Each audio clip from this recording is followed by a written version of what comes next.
This is a Jensen 541R, 1959. It was the exhibit at the 1959 London Earls Court Motor Show.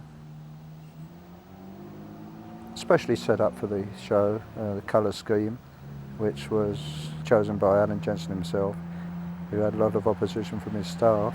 Most of the people objected to the fact that he was going to use a two-tone pink and red carpets, and it caused an argument within the company, to the extent that Alan Jensen said to the staff, well, I'm the boss. He said, I'll have what so-and-so colour I like. I saw early pictures of it back in the 50s, and when I saw those, I really made it my ambition to own a 541. I was at one show, I went up to collect my trophy, and over the loudspeaker, the organiser, he said, you may not particularly like the colour of the car, to the general public. And he said, but at least you won't forget it.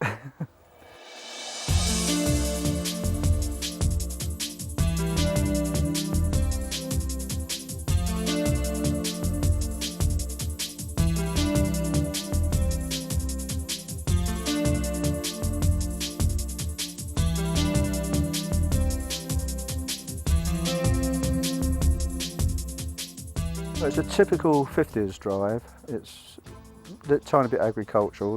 Well, you couldn't do a three-point turn in a narrow street for a start. That's way out, you know. And but it's nice. It brings back memories from those days, and the sound is very good. But when you're driving it, you feel you feel like Lord of the Manor. You know, people start to call you Sir.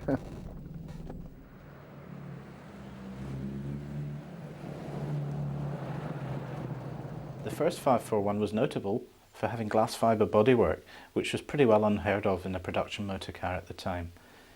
The 541 series was steadily developed through the 1950s, and indeed innovation was the 541.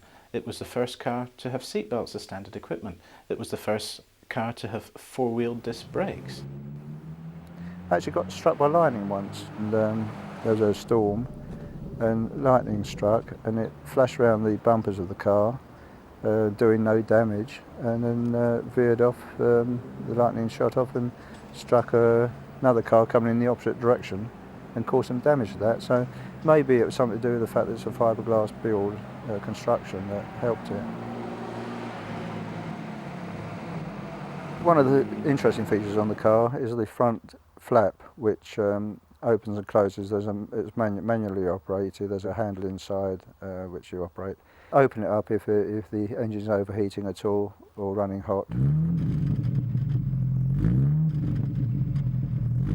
It's interesting when you pull in for petrol and things like that. You know, you could never do a quick pit stop in the filling station because whoever's there will want to talk about the car and ask you the usual questions.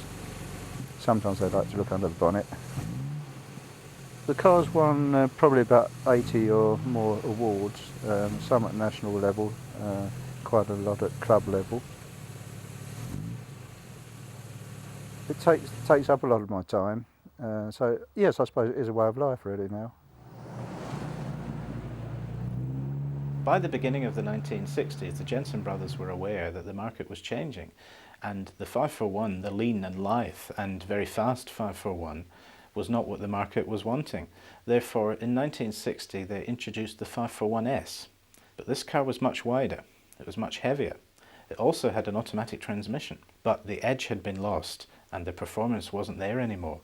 The Jensen brothers were fully aware of this and started thinking about a new model that was going to restore everything that the earlier 541 had been. In the early 1960s, Jensen was still, by industry standards, a very small manufacturer, but that didn't stop them producing an all-new model to replace the 541S. This was known as the CV8. 25 years ago, I was in the Air Force, drinking in the officers' mess at Oakington, and one of the chaps burst in and said, one of the guys had just bought himself a Jensen CV8, and we all thought, what is a Jensen CV8? Never heard of it.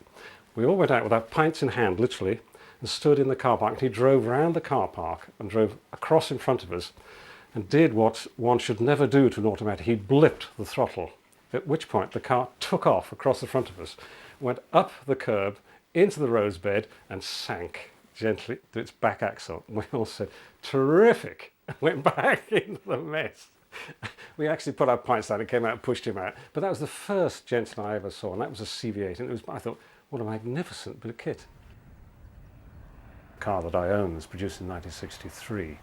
Its performance is startling, I think one could say. Its top speed is about 135 miles per hour. This performance comes from its Chrysler 6-litre engine.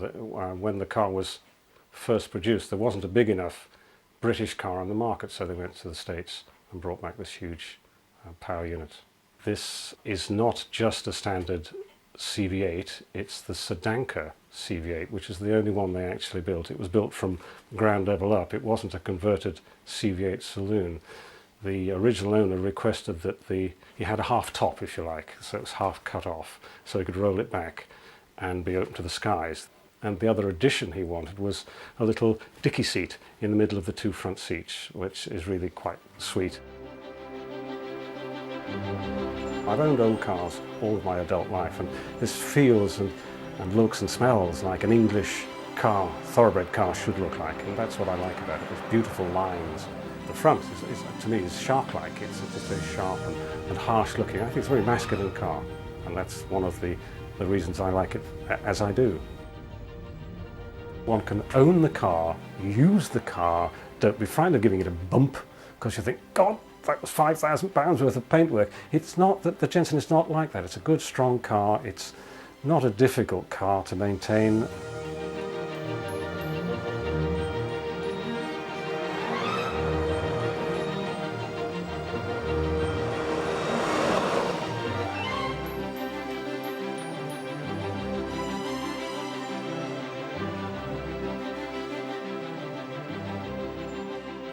Eric Neal designed the car.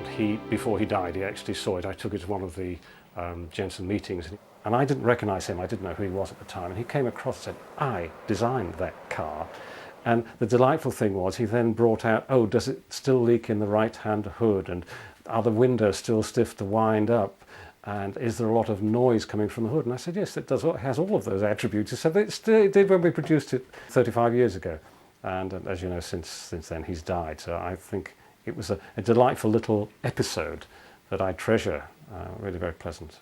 As it happened, the CV8 model was the last Jensen model that the Jensen brothers were directly involved with.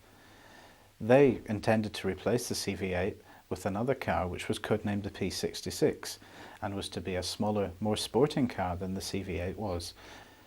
While the Jensen brothers and Eric Neal had actually brought the P66 program up to the prototype stage, certain other areas of the Jensen management, including the chief engineer Kevin Beattie, had actually accepted a proposal from Touring of Milan for the new Jensen. And it was this Italian design that was to become the new Jensen Interceptor. The Jensen brothers effectively felt that they had no say in their own company anymore. 4 weeks after Eric Neal left, the Jensen brothers left.